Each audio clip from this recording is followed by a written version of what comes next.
Yeah, it does matter. It matters. It matters a lot. So you ask Cases to drop out, it's your turn. Well, take your own words. Now I'm curious, sir. Time to drop out. When sir. Donald doesn't get to 1237, are you going to call him to drop out? Donald's definitely going to get to 1237. No, Donald told the New York Times editorial board he's not going to build a wall and he's not going to deport anyone. You're lying. Once again, lying Ted. Well, sir, if I were Donald Trump, I wouldn't have come over and talked to you. I wouldn't have shown you that respect. In fact, you know what I would have done? I would have told the folks over there, go over and punch those guys in the face. That's what Donald does to protesters. Yes. I think a candidate is campaigning to work for you. Like you always do. Okay, sir. That's right. I respect your right to speak, but I'm also going to say, in America, we are a nation that is better than anger and insults and cursing and rage. And I believe the people of Indiana have a common sense, good judgment that we want real solutions. Everybody vote Trump! Thank you, That was today on the campaign trail, joined now by David McIntosh, president of the Club for Growth. Its PAC has endorsed Ted Cruz for president. Mr. McIntosh previously served as a congressman for the state of Indiana. Good evening, sir. Welcome. Welcome to the program tonight. Great to be with you, Martha. So what do you make of that back and forth there from your candidate? You know, I think Senator Cruz did a great job of holding his own, respecting the people that were clearly sent there to harass him. But he's right. Everybody has a right to raise their own opinion. And what we don't need is a leader like Donald Trump who would send folks over or say, hey, used to be that they'd just get punched, and maybe that's what we need. We don't need that kind of leadership in the White House right now. You know, just going back, a little bit in the history between, how you chose your candidate, Ted Cruz, you guys have had a lot of back and forth. And now that the focus is on your state in Indiana, some from the Trump camp might say that, you guys were never on the Trump side. And in fact, they go back to the time when you actually went to Trump's office and asked for $1 million for Club for Growth and were denied. And then right after that started a super PAC against him. So that's sort of back in focus now that this is all turned to Indiana. Do you want to comment on that? Sure. One, let me say, I think Indiana will be a do-or-die state and very important, probably decide who the nominee is. Right. Club has a long history, way before that meeting, of telling Donald, we don't like your program of raising taxes. We're for free trade. You're not. And in fact, he asked me to send him the letter and say, well, we'll give you some money to help your other candidates. And we said, well, if you're going to do it, we'll take that. But I now realize that was an effort to maybe buy our silence, and we're not silent about his terrible record. He is posing as a conservative. He has a long history of really supporting liberal democratic efforts and actually supporting Hillary and liberal Democrats. Hoosiers will be smart. They'll figure that out, that Ted Cruz is the authentic conservative, and we'll see that at the polls tomorrow. And if it doesn't go Ted Cruz's way tomorrow night, what would be your advice to him? My advice would be stay in there. Anything could happen with Donald Trump, and he'll have the second largest number of delegates. Keep fighting the fight and see what happens. But I think it'd be a lot easier for him to be able to win the convention if we can have a victory tomorrow night in Indiana.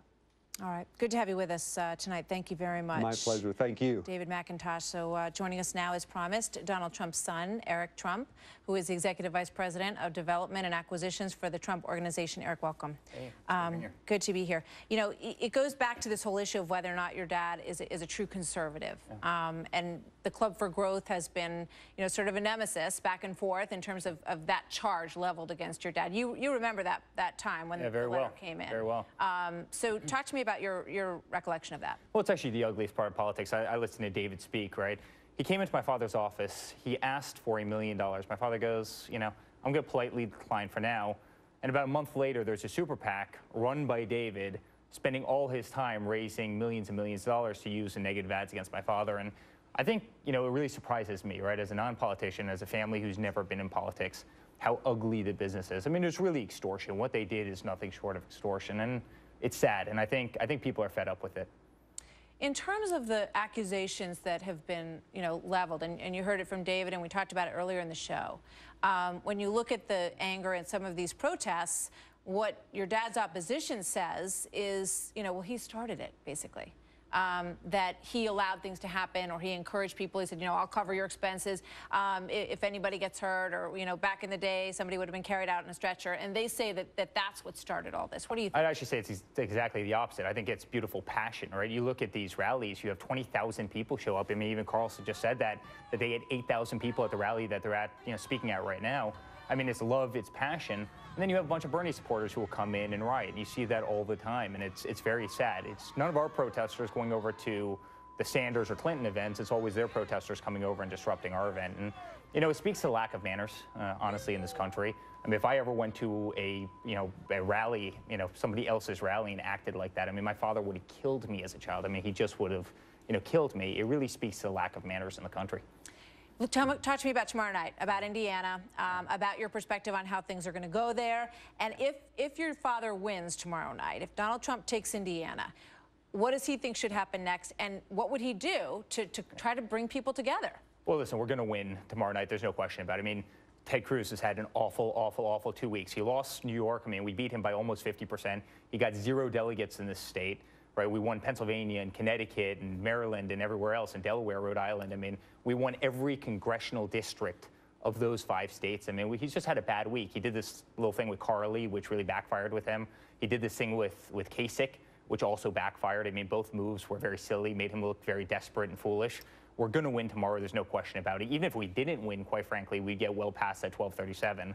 We're going to win tomorrow, and I think we're actually going to win every state between now and California. All right, so then if that's true, the big issue becomes a couple of groups. Women, primarily, where your father's unfavorable numbers are very high. He has said, when asked about this question, he thinks Hillary's going to play the woman card. And basically, you know, we're going to fix it. We're going to fix that problem. So how are you going to fix that problem when Hillary Clinton will clearly go after him on this? Well, listen, over the last couple of days, there have been polls that have been coming out where we're actually beating Hillary in the general election. When on the, you know, head-to-head matchup, we're beating Hillary. There was a poll that came out today. Yeah. There was a poll that came out 2 days ago where we were beating her. There was a poll that came out a couple days before that where we were dead even. We're going to blow past her. But if you look at every state, right, in New York State alone, we got 59% of the women vote. The people that voted for us, 59% of them were women. Of the GOP vote. If you look at Nevada and so many of those states, they always say, well, you have the same problem with, you know, Latinos. Well, you know, in Nevada, we blew out the Latino vote. We got that. So it always makes for an easy soundbite to say, hey, Trump's not going to get the Latinos. Trump's not going to get the African-American vote. Trump's not going to get the women vote. But we have time and time again, race after race. I mean, we're 3.5 million votes ahead of Ted Cruz. We're 450 delegates ahead of Ted Cruz. I mean, we're doing amazing with those people, and I think we're going to do great in the general. Very well in terms of the GOP nomination. But I think that the point is that when you get to the general election, the dynamic changes so dramatically. So what I'm just asking what the strategy is. You know, what's the approach? How do you start to expand the pool? Do you go to Ted Cruz? I mean, is there patching up with Ted Cruz? Somebody that your dad has called Lion Ted all along? I mean, we've seen him sort of make some overtures towards Marco Rubio in some ways. How do you patch those things up, and is that what he's going to try to do? Well, listen, the sad thing about Cruz is he's no longer concerned about the party. He's concerned about himself. He was telling John Kasich to hop out of the race, right, because he had no path to 1237. Now Ted Cruz has no path to 1237. He doesn't want to go anywhere, right? And it sounds like he wants to be a little bit stubborn going forward. If he loses tomorrow, and he will lose tomorrow, he still wants to stay in the race. I mean, he's effectively at this point just being a spoiler. That's not good for the Republican Party. We should be out there. We should be going after Hillary. We should be doing everything we can to build the teams, build the GOP, so build the excitement. I'm hearing no bridge coming anytime soon with Ted Cruz. Listen, it's just sad. I mean, again, it's a politician putting himself before, his party, his movement, the people. We should band behind one person. We should unify the party, and we should get a jump on the Democrats because that's ultimately how we're going to win them come November. We'll talk more. Eric, thank you very much. Martha. Good to see you tonight. It's great to be here.